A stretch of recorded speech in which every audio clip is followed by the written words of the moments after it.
warahmatullahi wabarakatuh. Nama saya Wahyu Aji, NPM saya 197065160075.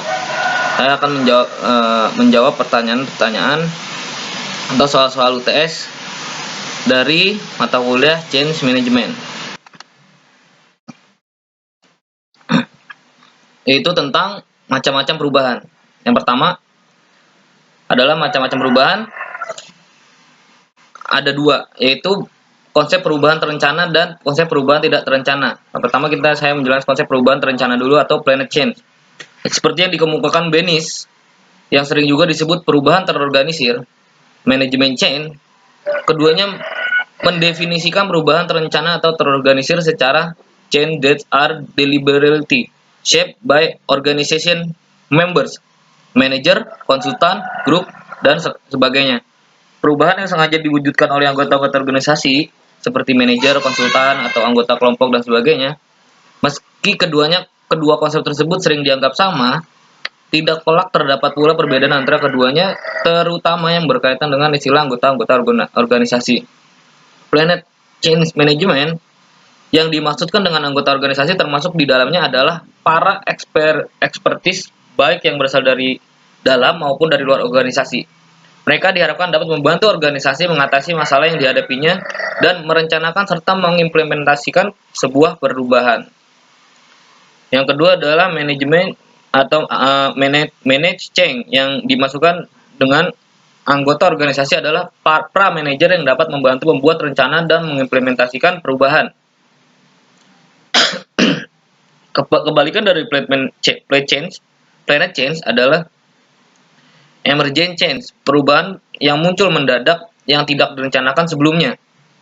Selanjutnya disebut perubahan mendadak. Mereka yang tidak setuju dengan konsep perubahan terencana berpendapat bahwa perubahan itu terjadi secara terus-menerus, bersifat dinamis, dan merupakan proses yang muncul setiap saat tanpa bisa diketahui sebelumnya dan tanpa bisa direncanakan. First order versus second order change. Secara umum bisa dikatakan bahwa first order change merupakan perubahan yang dimaksudkan agar kondisi organisasi berjalan dapat beroperasi lebih lancar. Sementara itu, second change order merupakan sebuah perubahan mendasar yang bersifat transformasional, radikal, dan fundamental. Yang kedua adalah tahapan-tahapan dalam melakukan manajemen perubahan. Tahapan pertama adalah membangun kebutuhan untuk melakukan perubahan. Sebuah proses perubahan tidak akan berhasil tanpa ditopang sebuah kebutuhan yang jelas. Mengapa kita harus berubah? Inilah pertanyaan yang perlu dikelola dalam fase ini. Dan yang kedua adalah menciptakan visi dan tujuan perubahan. Setelah kita sadar bahwa perubahan merupakan kebutuhan yang perlu dilakukan, maka dalam fase berikutnya kita mesti membangun tujuan perubahan secara jelas.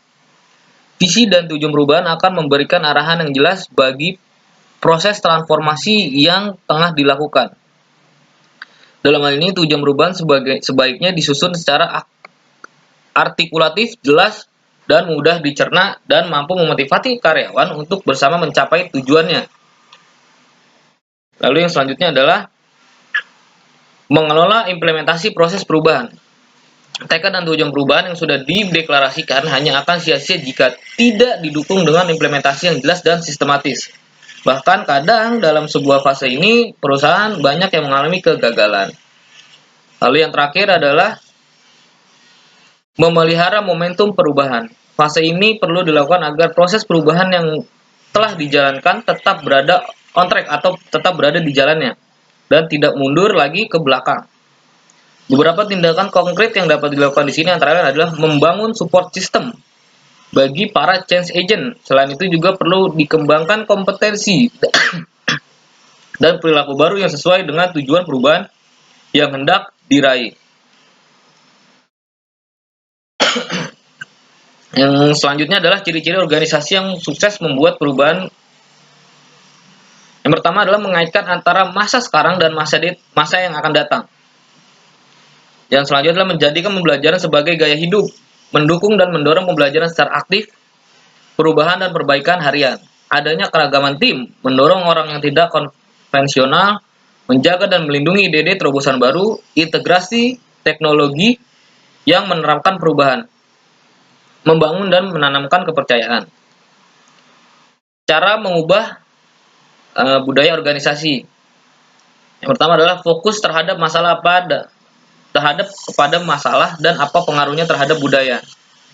Yang kedua adalah merangkul unsur terkecil. Tentukan apa yang harus dipertahankan, lalu bersabar saat menjalankannya, dan pimpin dengan mencontohkannya kepada karyawan-karyawan atau bawahan-bawahan sebagai sebuah organisasi. Yang selanjutnya adalah teknik dalam mengurangi tantangan perubahan, yaitu yang pertama adalah pendidikan dan komunikasi.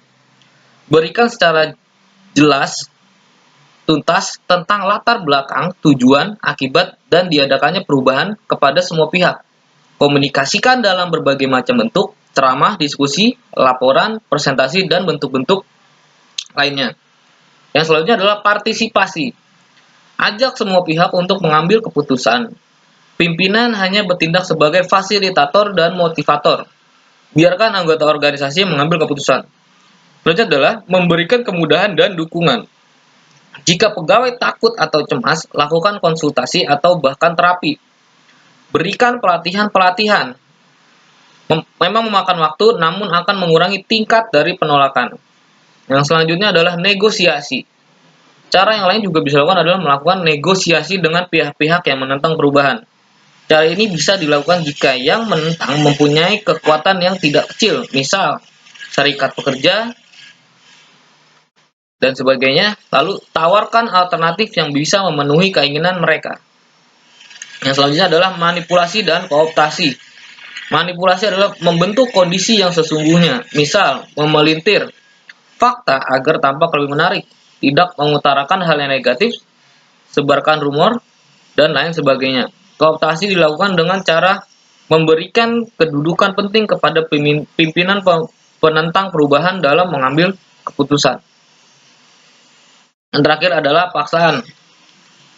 Ini adalah taktik terakhir dalam teknik mengurangi